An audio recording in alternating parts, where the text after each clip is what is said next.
Magpapatuloy ang pag-ulan sa malaking bahagi ng bansa ngayong Martes dahil sa sabay-sabay na epekto ng apat na weather systems ayon sa Pag-asa.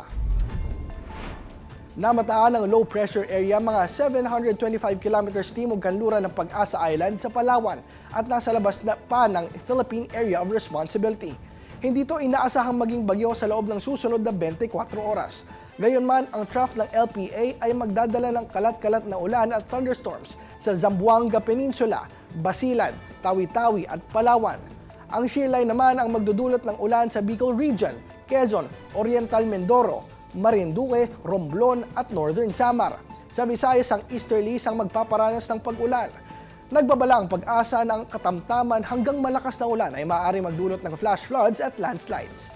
Samantala, ang amihan ay magdadala ng mahinang ulan sa Cordillera, Cagayan Valley at Aurora, habang ang Metro Manila at iba pang bahagi ng Luzon ay posibleng makaranas ng paminsan-minsang mahinang pag-ulan.